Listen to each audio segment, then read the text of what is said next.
Hey, good morning everyone. Moose here. And today I want to talk about something, and I know it's been beat to death, but it never seems to shock me how many people don't know the difference between first focal plane, second focal plane, and how to manipulate their optic itself. So I want to do this video. I'm going to use this Arkin EPL4 6-24 by 50 to explain all the different parts of an optic, well, from a standpoint of you utilizing it. So, this being an optic, we have a couple of different pieces. We have the eyepiece, right, where you look through. We have the objective end that is gathering all the information that we're looking at. We have a windage dial, which this one in fact is capped, so we can take it off. A windage dial, an elevation dial. On this one we have a parallax wheel as well as an illumination wheel.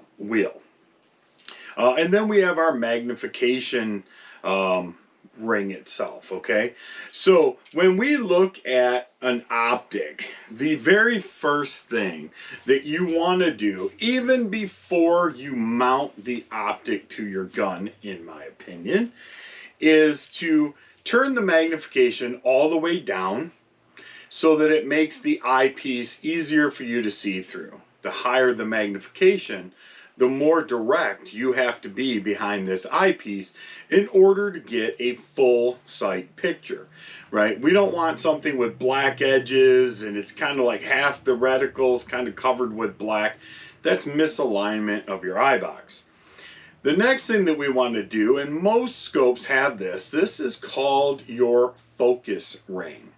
And this focus ring is not for what you see downrange.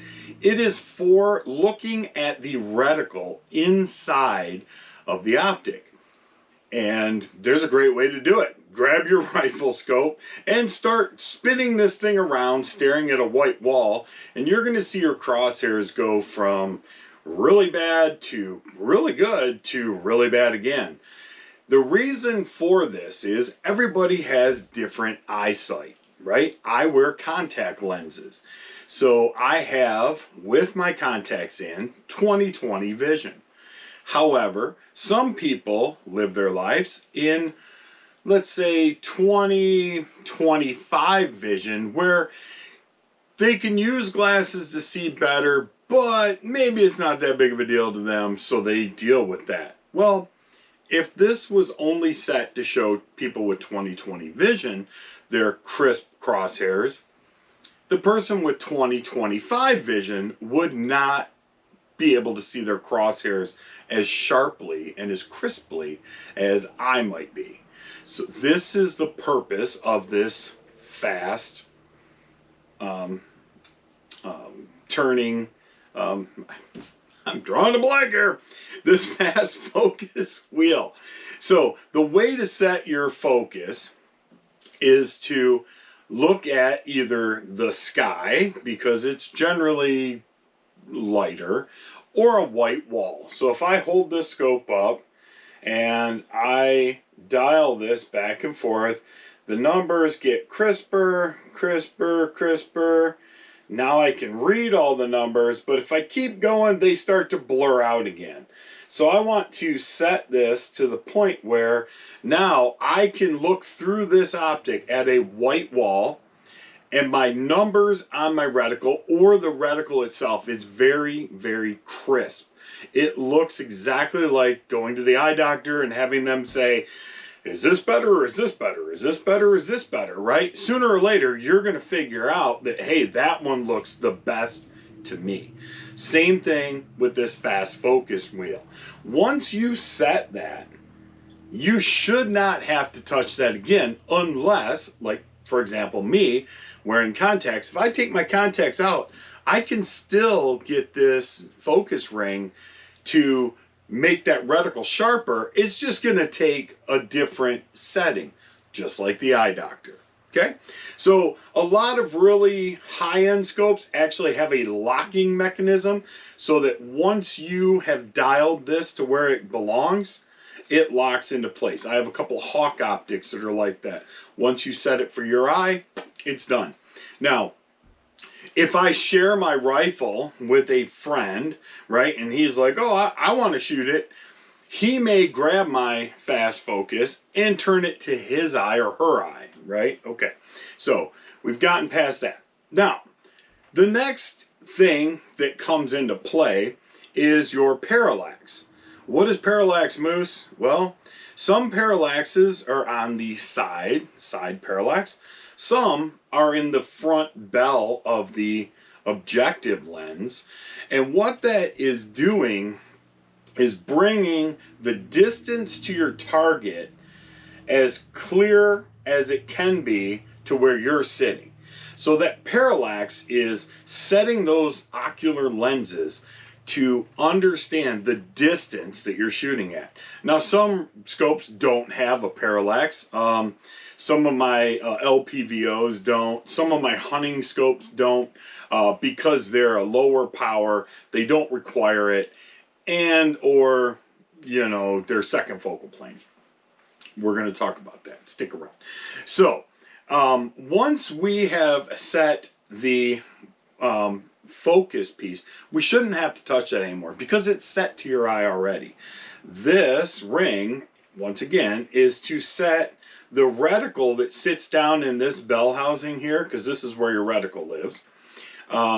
It adjusts your eye to seeing that the best it can. Okay? All right.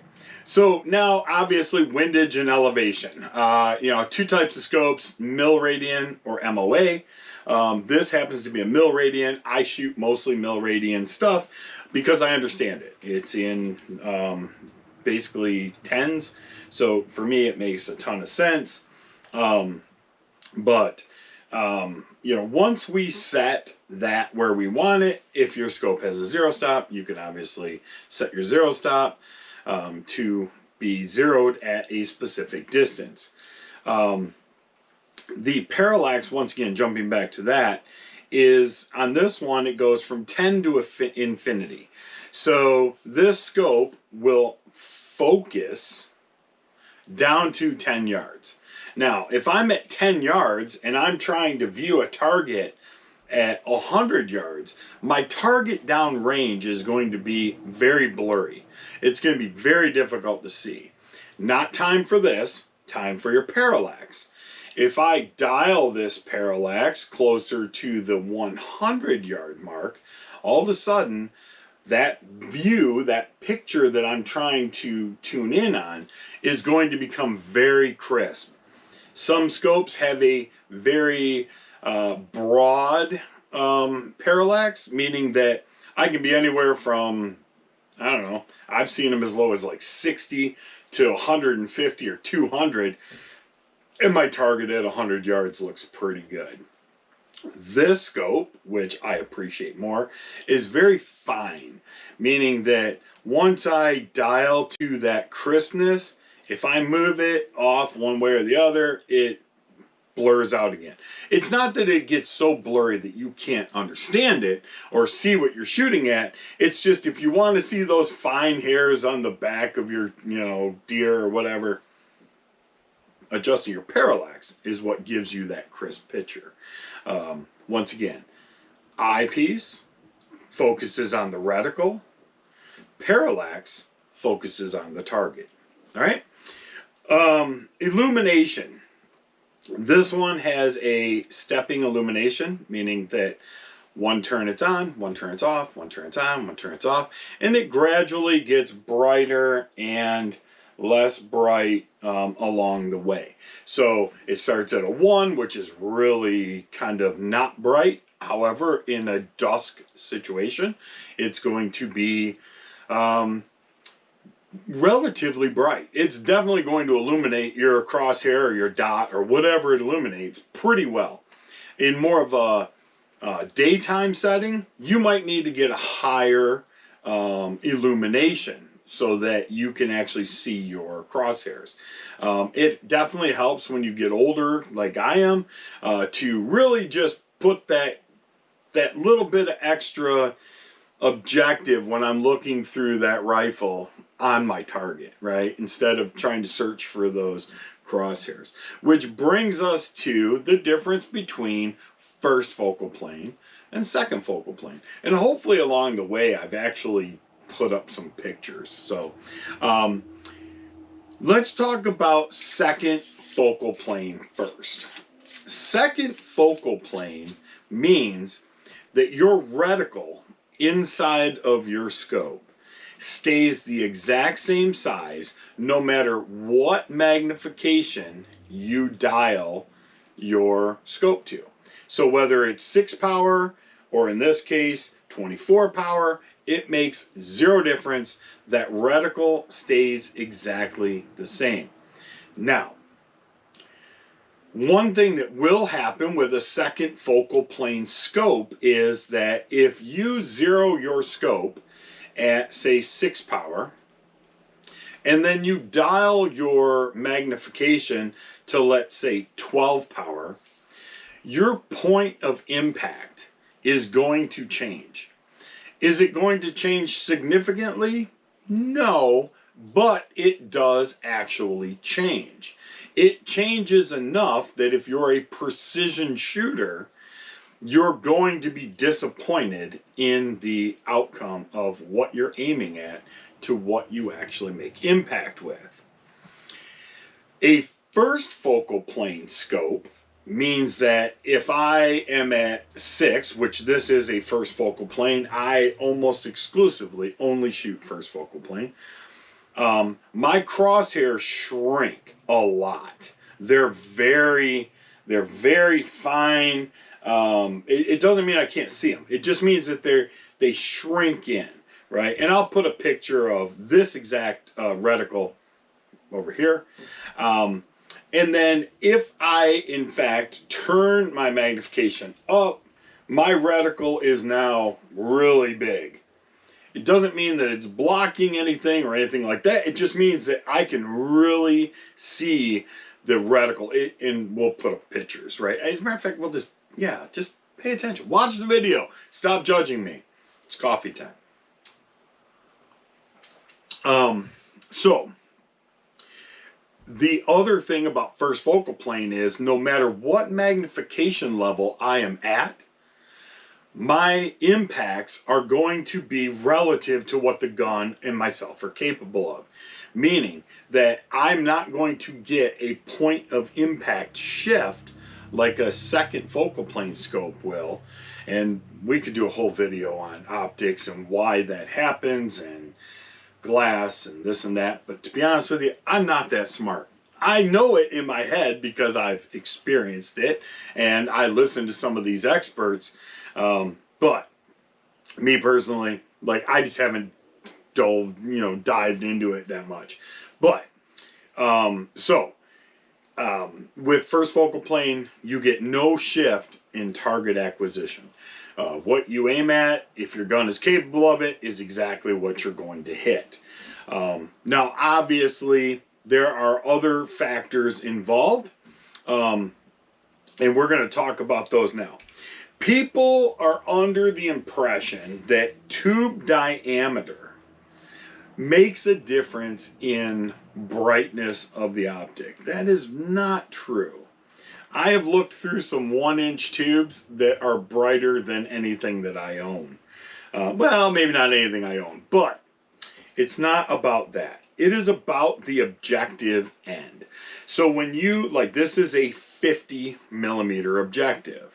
This is what gathers light. So with, let's say, one of my other optics over there, or even my other Arkin over there that has a 56 millimeter objective, that scope is going to gather more light than this scope. Is this a bad scope? Absolutely not. But is that scope going to gather more light than this scope? 100%.